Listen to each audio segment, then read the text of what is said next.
Nandini phone पर बात कर रही थी कि तभी अचानक डोरबेल बजती है।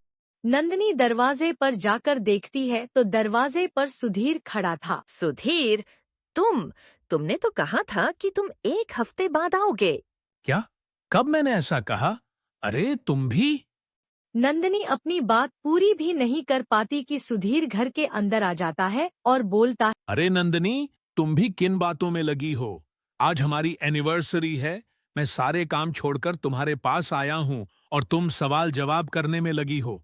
जल्दी से तैयार हो जाओ, मैं भी शावर लेकर आता हूँ। फिर हम बाहर डिनर के लिए चलेंगे। यह बोलकर सुधीर बाथरूम में चला जाता है। पर नंदिनी अब भी यही सोच रही थी कि अगर सुधीर बाहर ही था तो फोन पर उससे कौन बात कर रहा था। जरूर सुधीर मुझसे मजाक कर रहा होगा। आज हमारी एनिवर्सरी है, वह मुझे सरप्राइज देना चाहता था, इसलिए मुझे बेवकूफ बना रहा था। खुद से यह बोलकर नंदिनी भी अब बाहर जाने के लिए तैयार होने लगती है। सुधीर भी शावर लेकर आ जाता है। दोनों अब बाहर जाने के लिए अपनी गाड़ी में बैठ जाते हैं। तभी नंदिनी सुधीर से बोलती है, सुधीर, कल डैडी ने हम दोनों को अपने घर बुलाया है। क्या? तुम्हारे डैडी ने हम दोनों को बुलाया है? पर क्यों? सुधीर हैरानी से पूछता है। इस पर नंदिनी जवाब देती है, सुधीर, डैडी की तबीयत ठीक नहीं है। कल दीवान जी हमारे घर आए थे। उन्होंने बताया कि डैडी ने हमें माफ कर दिया है और वो हम दोनों से मिलना चाहते हैं। तो क्या हम कल उनसे मिलने भानपुर जा सकते हैं? नंदिनी की बात सुनकर सुधीर खामोश हो जाता है। यह देखकर नंदिनी भी उदास हो जाती है। नंदिनी को उदास देखकर सुधीर बोलता है, अरे नंदिनी, उदास मत हो। जैसा तुम कहोगी वैसा ही होगा। हम दोनों कल तुम्हारे पिताजी से मिलने भानपुर जरूर जाएंगे। यह सुनकर नंदिनी खुश हो जाती है। तभी गाड़ी एक शानदार होटल के सामने रुकती है। नंदिनी और सुधीर गाड़ी से उतरकर होटल में जाते हैं। नंदनी, तुम आराम से बैठो और ऑर्डर करो। मैं 2 मिनट में वॉशरूम से आता हूँ। यह बोलकर सुधीर वॉशरूम चला जाता है। नंदिनी अभी बैठी सुधीर का इंतजार कर ही रही होती है कि तभी नंदिनी के पास एक बच्ची आकर पूछती है, क्या आपका नाम नंदिनी है? हाँ बेटा, मैं नंदिनी हूँ, नंदिनी जवाब देती है। तभी वह बच्ची नंदिनी के हाथ में एक चिट्ठी थमाकर वहां से भाग जाती है। नंदिनी हैरत से उस बच्ची को आवाज लगाती है, पर वो नहीं रुकती। नंदिनी, तुम्हारे पास जो आदमी आया है वह तुम्हारा पति नहीं है, कोई बहुरूपिया है। तुम्हारे पति को कहीं कैद कर रखा गया है। इसमें तुम्हारे पिताजी भी शामिल हैं। तुम्हारा शुभचिंतक। चिट्ठी पढ़कर नंदिनी हैरानी में पड़ जाती है। ये क्या मजाक है? किसने इतना भद्दा और बेहुदा मजाक किया है? वह खुद से कहती है। तभी वहां सुधीर आ जाता है। क्या हुआ नंदिनी? इतनी परेशान क्यों हो? नंदिनी चिट्ठी छुपा लेती है और मुस्कुराकर कहती है, कुछ नहीं सुधीर, मैं बिल्कुल ठीक हूँ। तभी सुधीर बोलता है, तुम्हें याद है नंदिनी, शादी की पहली एनिवर्सरी? हाँ, क्यों नहीं, बिल्कुल याद है। पर आपको याद है कि मैंने उस दिन किस रंग की साड़ी पहनी थी? लो, ये भी कोई पूछने की बात है?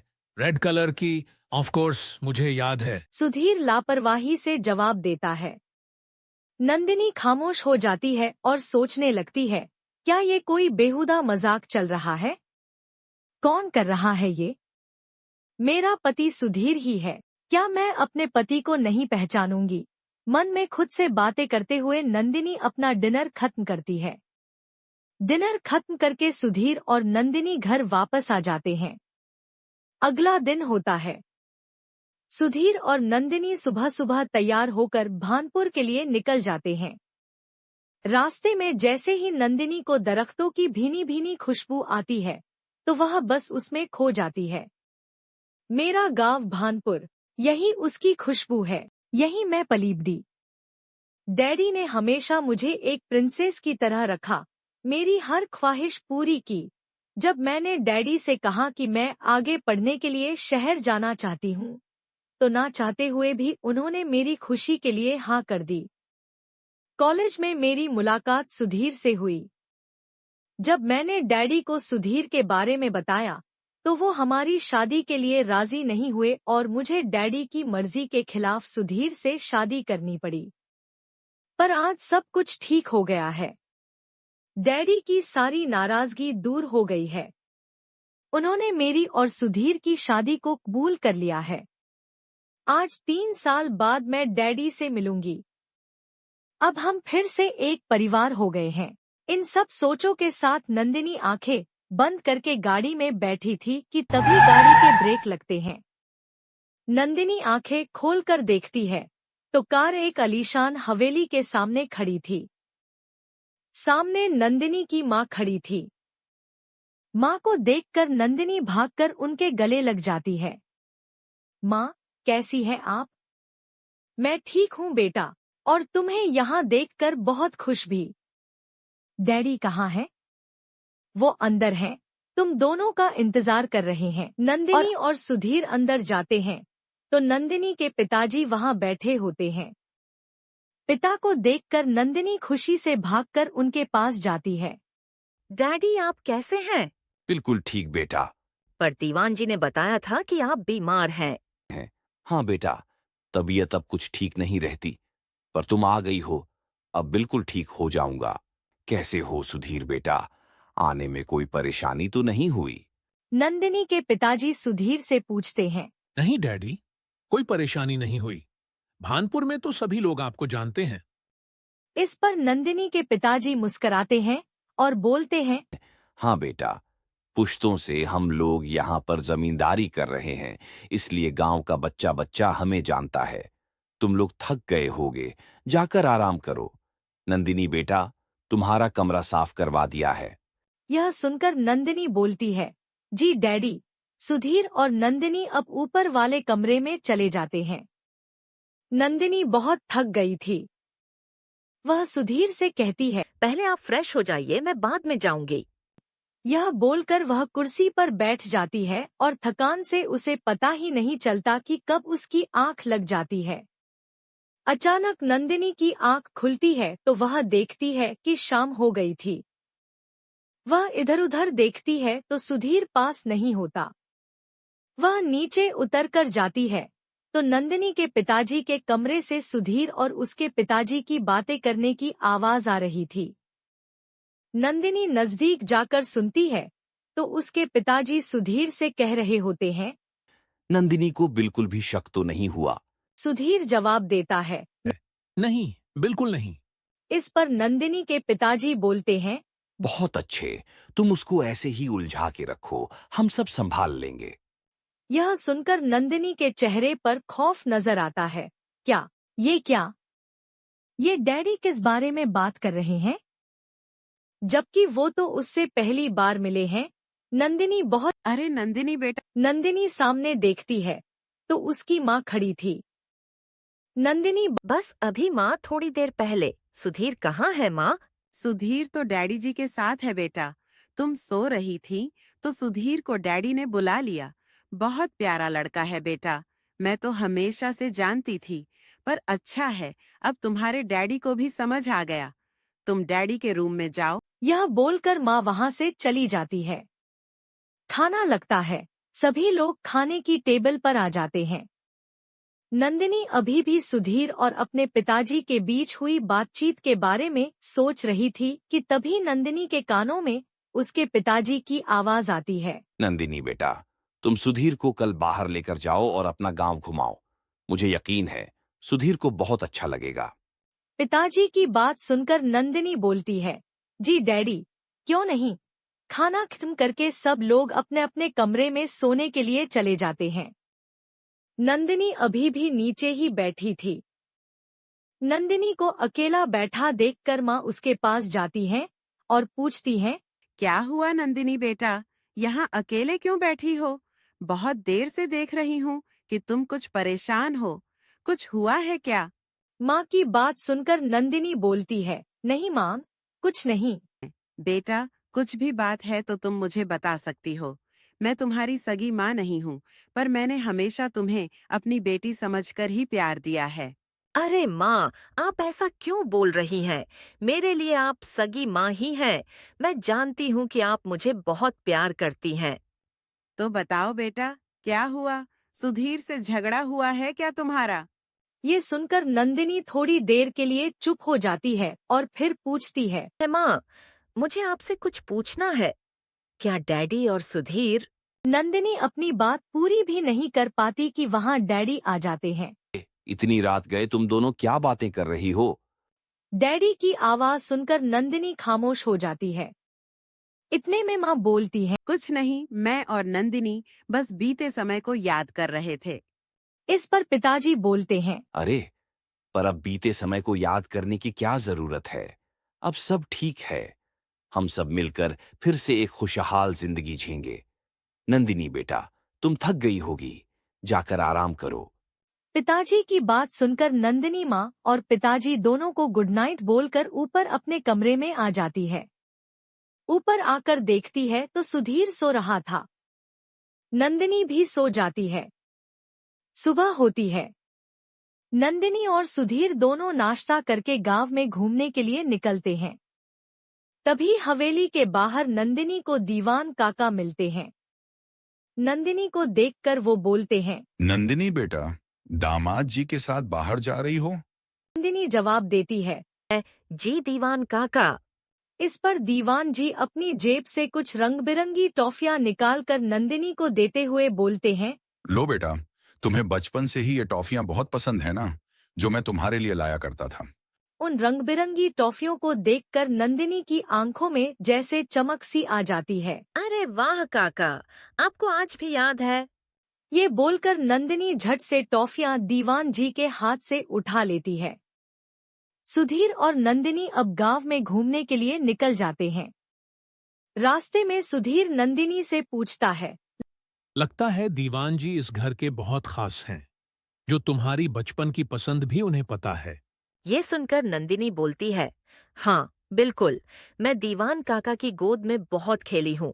डैडी बताते हैं कि पहले वो भी जमींदार हुआ करते थे, पर उन्हें जुए की बुरी लत लग गई थी, जिसकी वजह से वो अपनी सारी जमीन जायदाद धीरे धीरे जुए में हार गए।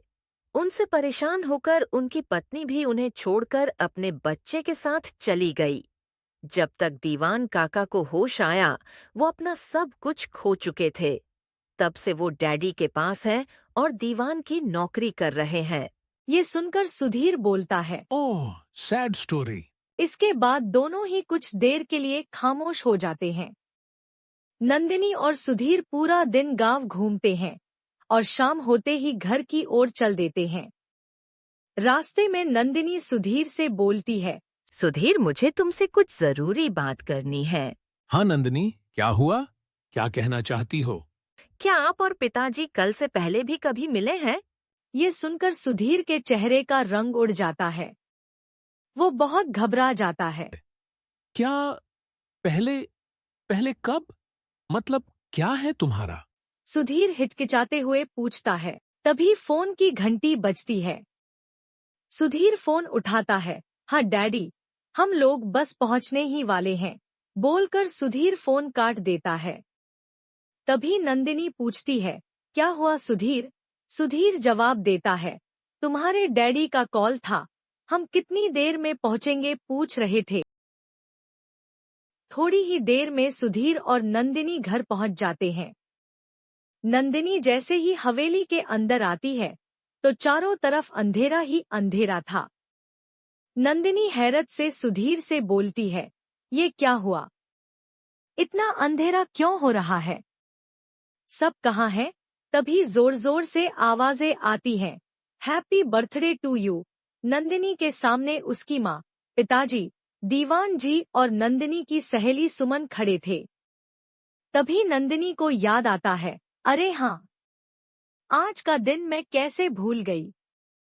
आज तो मेरा बर्थडे है। आज ही के दिन मैंने ये घर छोड़ा था। चारों तरफ सजावट थी। हवेली में नंदिनी के जन्मदिन की तैयारियां चल रही थी। लेकिन वह चुपचाप बिना किसी को बताए हवेली छोड़कर चली गई थी। नंदिनी अपनी सोच में डूबी थी कि तभी सुमन नंदिनी के गले लग जाती है। कैसी हो नंदिनी? क्या सोच रही हो? कुछ नहीं, बस तुम्हें यहाँ देखकर मैं बहुत खुश हूँ। मुझे तो याद भी नहीं था कि आज मेरा बर्थडे है। ये सब मेरे लिए सरप्राइज है। हाँ, ये पूरा सरप्राइज अंकल ने तुम्हारे लिए प्लान किया है। मुझे भी सुधीर और अंकल ने बुलाया है। नंदिनी सुमन की बात सुनकर हैरानी से पूछती है। क्या? उन्होंने मिलकर? ये कैसे हो सकता है? सुधीर तो पिताजी से कल पहली बार मिला है। पहली बार? पर सुधीर और अंकल तो बहुत पहले से एक दूसरे को जानते हैं।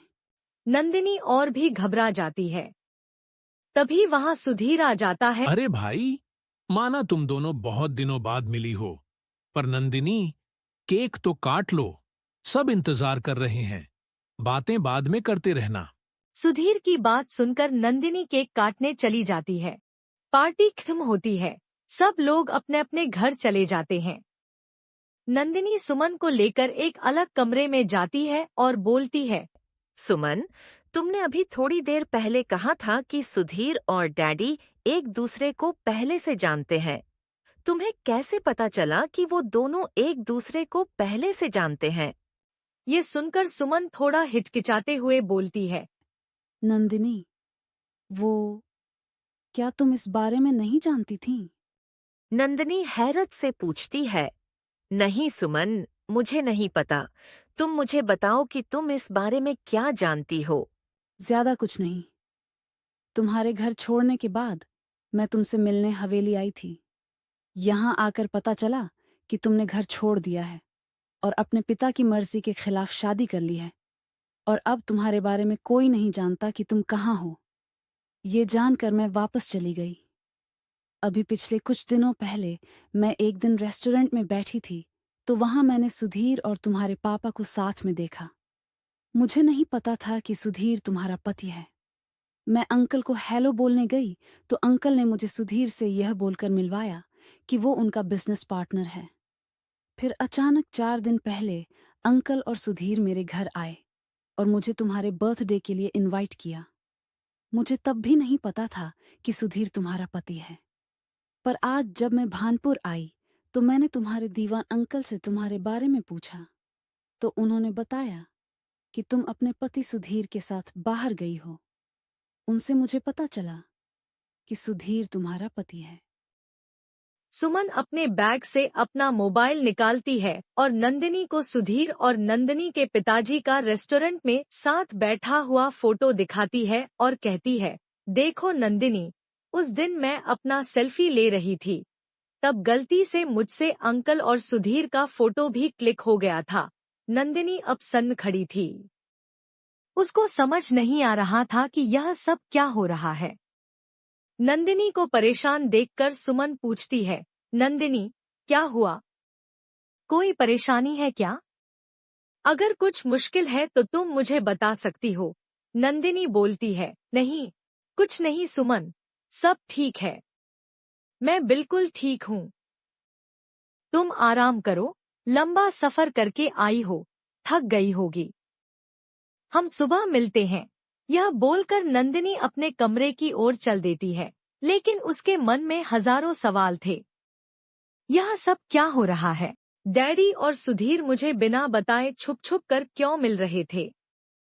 क्या मुझे उस दिन जो लेटर उस बच्ची ने दिया था, उसमें जो लिखा था वो सब सच था?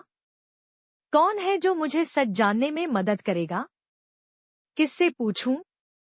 खुद से सवाल जवाब करती नंदिनी कॉरिडोर में टहल रही थी। तभी पीछे से आवाज आती है, नंदिनी बेटा, क्या हुआ? तुम सोई नहीं अभी तक? नंदिनी मुड़कर देखती है तो पीछे दीवान जी खड़े थे। नंदिनी घबराकर बोलती है, जी, दीवान अंकल, बस सोने ही जा रही थी। तभी नंदिनी को कुछ ख्याल आता है और वह दीवान जी से बोलती है, दीवान अंकल, मुझे आपसे कुछ बात करनी थी। अंकल, क्या डैडी पिछले 1-2 महीने में शहर गए हैं क्या? हाँ नंदिनी बेटा, पिछले 2 महीने से नाना साहेब का शहर आना जाना ज्यादा हो रहा है। क्यों? आप जानते हैं डैडी को तो बाहर आना जाना पसंद नहीं है। फिर वो किस सिलसिले में बाहर शहर जा रहे थे? मुझे नहीं पता बेटा। नाना साहेब बस मुझे एक दिन जाते हुए बोले थे कि उन्होंने एक बहुत बड़ी डील साइन की है। उसके लिए उन्होंने 50 लाख रुपए भी शहर लेकर गए थे। क्या 50 लाख? नंदिनी ने हैरानी से पूछा। हाँ बेटा, 50 लाख। है तो दीवान अंकल, वो डील क्या थी? आपको तो पता होगा ना? नहीं बेटा, मुझे नहीं पता। मुझे बस पैसों का पता था। पर नाना साहेब ने कभी अपनी डील के बारे में मुझे कुछ नहीं कहा। बेटा, तुम इतनी परेशान क्यों हो रही हो? नाना साहेब बिजनेस में बहुत पक्के हैं। वो कोई नुकसान का सौदा नहीं करेंगे, तो तुम परेशान मत हो। रात बहुत हो गई है, जाकर सो जाओ। यह बोलकर दीवान जी वहां से चले जाते हैं। नंदिनी की उलझन और बढ़ती जा रही थी।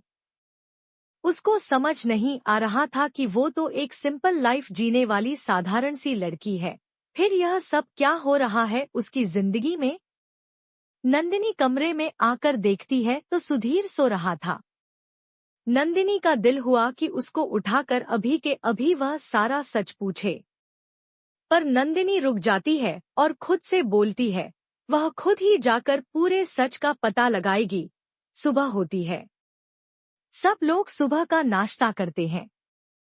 सुमन नंदिनी से बोलती है, नंदिनी, क्या तुम मुझे अपना गांव नहीं दिखाओगी? बहुत सुना था तुमसे इस गांव के बारे में। आज आई हूं तो मुझे दिखाओ कि कैसा है तुम्हारा गांव। नंदिनी मुस्कुराकर बोलती है, क्यों नहीं सुमन, नाश्ता करके हम बाहर चलेंगे। वैसे भी सुधीर को आज डैडी के साथ फैक्ट्री जाना है, तो हम दोनों बाहर घूमकर ये बोलकर नंदिनी अपना नाश्ता खत्म करती है। नाश्ता खत्म करके सुधीर और नंदिनी के पिता बाहर चले जाते हैं। नंदिनी और सुमन भी गांव घूमने निकल जाती है। रास्ते में सुमन नंदिनी से पूछती है, नंदिनी, कल तुम बहुत परेशान थी। कुछ मिसअंडरस्टैंडिंग हो गई थी क्या? नंदिनी सुमन को अभी खुलकर कुछ बताना नहीं चाहती थी, इसलिए उसने ये कहकर टाल दिया। हाँ, एक छोटी सी मिसअंडरस्टैंडिंग हो गई थी, पर अब सब ठीक है। मैंने सुधीर से बात कर ली है, उसने सब क्लियर कर दिया। इस पर सुमन बोलती है, ओह चलो ये तो अच्छा है। नंदिनी और सुमन गांव में सभी जगह पर घूमती हैं। वहां घूमते हुए सुमन की नजर एक टूटे फूटे घर पर पड़ती है, जिसका दरवाजा खुला था। उसे देखकर सुमन पूछती है, ये किसका घर है नंदिनी? यहाँ कौन रहता है? इस पर नंदिनी जवाब देती है, यहाँ कोई नहीं रहता, मैं तो बचपन से इसे खाली ही देख रही हूँ। इस पर सुमन पूछती है, क्यों, इसमें रहने वाले सब कहाँ गए? नंदिनी जवाब देती है, पता नहीं। सुमन, किसी जमाने में इसमें हमारे दीवान जी रहते थे। सुमन नंदिनी से घर के अंदर चलकर देखने को बोलती है। नंदिनी सुमन को लेकर घर में अंदर आ जाती है कि तभी फोन की घंटी बजती है। दूसरी तरफ नंदिनी की माँ थी। नंदिनी माँ से बात करने लगती है। माँ से बात करके नंदिनी सुमन से बोलती है, सुमन, हमें अब घर के लिए निकलना चाहिए। माँ ने बोला है कि शाम से पहले हमें घर आ जाना चाहिए। नंदिनी और सुमन अब घर वापस आ जाती है। घर पर माँ, पिताजी और सुधीर उनका इंतजार कर रहे थे। नंदिनी को देखकर पिताजी बोलते हैं, अरे बेटा नंदिनी, आने में इतनी देर कैसे हो गई? बस सुमन के साथ गांव की गलियां घूम रही थी और बचपन याद कर रही थी। नंदिनी सुमन से बोलती है, तुम्हें पता है कि यहाँ गांव में एक पुराना घर था। उसमें एक अंकल इडली वड़ा बेचते थे। उनके इडली वड़ा दुनिया का सबसे बेस्ट इडली वड़ा था। वैसा इडली वड़ा मैंने आज तक नहीं खाया। यह सुनकर सुमन बोलती है, फिर तुमने मुझे आज आंटी का इडली वड़ा क्यों नहीं खिलाया? मुझे भी दुनिया का सबसे टेस्टी इडली वड़ा खाना था। यह सुनकर नंदिनी मुस्कुराते हुए बोलती है, क्यों नहीं सुमन, मैं तुम्हें जल्दी ही आंटी का इडली वड़ा खिलाऊंगी। सुमन और नंदिनी बातें कर ही रही होती हैं कि तभी दीवान जी आ जाते हैं। और नंदिनी के पिताजी से पूछते हैं। नाना साहब इस महीने किस दिन शहर जाएंगे? दीवान जी की बात सुनकर नंदिनी के पिताजी घबरा जाते हैं और बोलते हैं। अरे दीवान जी, ये बिजनेस की बातें आप यहाँ खानदान के बीच करने लगे? बाद में मेरे रूम में आकर करिएगा।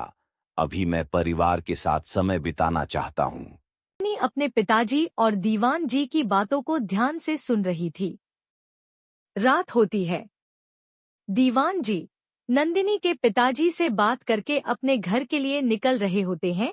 तभी नंदिनी उन्हें रोक लेती है। दीवान काका, जरा रुकिए, मुझे आपसे बहुत जरूरी बात करनी है। हाँ बेटा नंदिनी, क्या हुआ? आपकी अभी पिताजी से क्या बात हुई? प्लीज आप मुझे सच सच बताइए। काका, मैं इस समय बहुत मुसीबत में हूँ।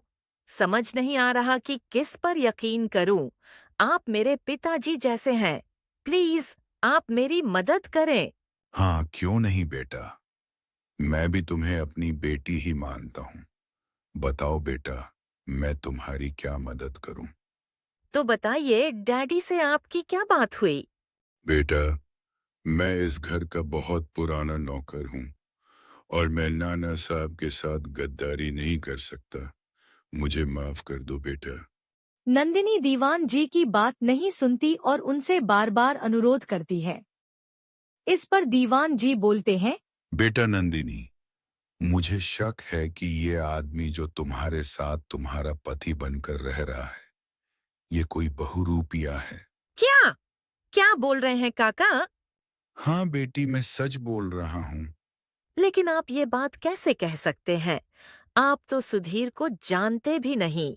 नहीं। इस पर दीवान जी बोलते हैं। बेटा, ये आदमी 2 महीने पहले यहाँ इस हवेली में आया था। इसका हुलिया किसी चोर जेबकतरे जैसा था। पहली बार जब ये हवेली आया तो उसने मुझसे नाना साहब के बारे में पूछा। मैं इसको नाना साहब के पास लेकर गया। नाना साहब ने इसे अपने कमरे में अकेले बुलाया। मुझे कुछ शक हुआ तो मैं भी छुपकर उन दोनों की बातें सुनने लगा और जो मैंने सुना वो सुनकर मेरे होश उड़ गए। क्या काका, क्या सुना आपने? मुझे बताइए काका। ये आदमी आपस में बातें कर रहे थे कि इसने सुधीर को मार दिया है। नाना साहब इसे कह रहे थे कि अब तुम्हें नंदिनी के पास जाकर सुधीर की जगह लेनी है। बाकी धीरे धीरे वे सब संभाल लेंगे। सुनकर नंदिनी चीख उठती है। क्या? काका, ऐसा नहीं हो सकता। मेरे डैडी खूनी? ऐसा कैसे हो सकता है? बेटा, मैं ये बात बहुत पहले से जानता था, पर तुम्हें बताना नहीं चाहता था। पर तुम्हारे पूछने पर मैंने बता दिया। बेटा, इस साजिश में तुम्हारी माँ भी शामिल है। क्या? माँ भी? पर क्यों? माँ और डैडी ऐसा क्यों कर रहे हैं? सब जमीन जायदाद का चक्कर है बेटा। जब तुम छोटी थी तो तुम्हारी सगी माँ ने बहुत सारी अपनी हिस्से की जमीन तुम्हारे नाम कर दी थी। तुमने नाना साहब की मर्जी के खिलाफ जाकर शादी कर ली। वे नहीं चाहते थे कि वो प्रॉपर्टी तुम्हारे पास रहे, इसलिए ये सारा खेल रचा गया। क्या प्रॉपर्टी के लिए माँ और डैडी इतना गिर गए? बस, बहुत हुआ। अब मैं उन्हें और मनमानी नहीं करने दूंगी। दीवान जी, आप प्लीज मेरे लिए कागज बनवाइए। मैं कल ही माँ की सारी प्रॉपर्टी ट्रस्ट को दे दूंगी। ये बोलकर नंदिनी जोर जोर से रोने लगती है। दीवान जी भी बोलते हैं। ठीक है बेटा, जैसा तुम कहो, और वहां से चले जाते हैं। दूसरा दिन होता है। नंदिनी लिविंग रूम में बैठी थी। तभी वहां दीवान जी आकर उससे बोलते हैं। बेटा, तुमने मुझे जो कागज बनवाने को कहा था वो मैंने बनवा दिए हैं। ये सुनकर नंदिनी बोलती है। लाइए काका, वो कागजात मुझे दीजिए, मैं अभी साइन कर देती हूँ। नंदिनी उन पर साइन करने लगती है और पूछती है, वैसे काका, मेरी माँ के नाम पर कौन कौन सी प्रॉपर्टी है? आपने बताया नहीं। बहुत है बेटा, पर अब जानकर क्या, तुमने तो सारी दान कर दी। हाँ, मैंने सारी ट्रस्ट को दान करने को कहा था, पर ये सुरभि कौन है?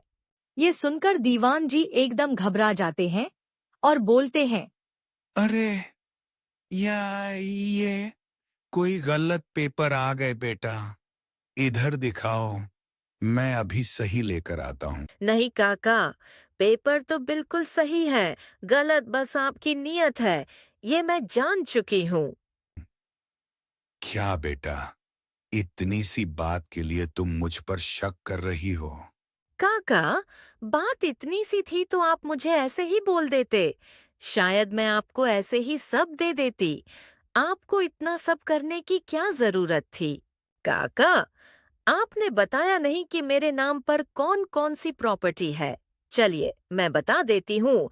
मेरे नाम पर वही सारी प्रॉपर्टी है जो कभी आपकी थी और आप उसे जुए में हार गए थे। मेरे डैडी ने आपकी वो प्रॉपर्टी खरीदकर मेरी माँ के नाम कर दी थी और मेरी माँ ने अपने अंतिम समय में वो मेरे नाम कर दी थी, जिसे आप वापस पाना चाहते हैं, अपनी बेटी सुरभि के लिए। ठीक कहा ना काका? पर ये क्या काका, आपने मुझे सुरभि से नहीं मिलवाया। पर कोई बात नहीं, मैं सबको आपकी बेटी सुरभि से मिला देती हूँ। बोलकर सुमन सुधीर को आवाज लगाती है। सुधीर, डैडी और माँ सुमन को लेकर हॉल में आ जाते हैं। ये देखकर दीवान जी डर से कांपने लगते हैं। क्या हुआ काका? क्या सोच रहे हैं? मुझे सब कुछ कैसे पता चला? आपने और आपकी बेटी ने बहुत अच्छी कहानी रचाई थी, पर आप भूल गए कि झूठ की उम्र ज्यादा लंबी नहीं होती। ये सच है कि डैडी कुछ समय से सुधीर से मिल रहे थे, पर वो सुधीर और मुझे फिर से घर वापस बुलाना चाहते थे, इसलिए दोनों मिलकर मेरा बर्थडे प्लान कर रहे थे। ये बात मैंने बर्थडे की रात ही सुधीर से कंफर्म कर ली थी। पर मुझे समझ नहीं आ रहा था कि अगर ऐसा है तो सुमन मुझसे झूठ क्यों बोल रही है।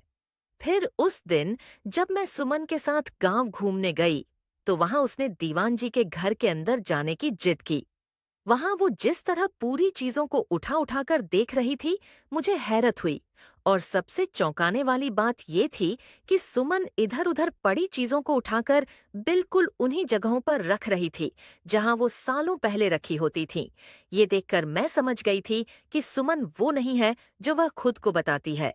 घर आकर मैंने सुमन, तुमसे इडली वड़ा वाले अंकल बोला, मगर तुमने मुझे सही करते हुए इडली बड़ा वाली आंटी कहा, क्योंकि तुम अच्छी तरह जानती थीं कि इडली वड़ा अंकल नहीं, एक आंटी बेचा करती थीं और तुम्हें वो हद से ज्यादा पसंद थीं। बस फिर क्या था, मेरा शक पक्का हो गया और मैंने तुम्हारे सामान की तलाशी ली, जिसमें मुझे तुम्हारा सुरभि के नाम से ड्राइविंग लाइसेंस मिल गया। अब बस दीवान काका का सच जानना बाकी था। इसलिए मैंने कल वो ड्रामा किया और दीवान काका ने मेरे डैडी को फंसाने के लिए क्या खूब मनगढ़ंत कहानी सुनाई। लेकिन अब आप लोगों के झूठ का पर्दा फाश हो चुका है। ये बोलकर नंदिनी चुप हो जाती है। तभी उसके पिताजी इंस्पेक्टर को आवाज लगाते हैं। इंस्पेक्टर, इन दोनों को ले जाइए। पुलिस सुमन और दीवान जी को लेकर वहां से चली जाती है।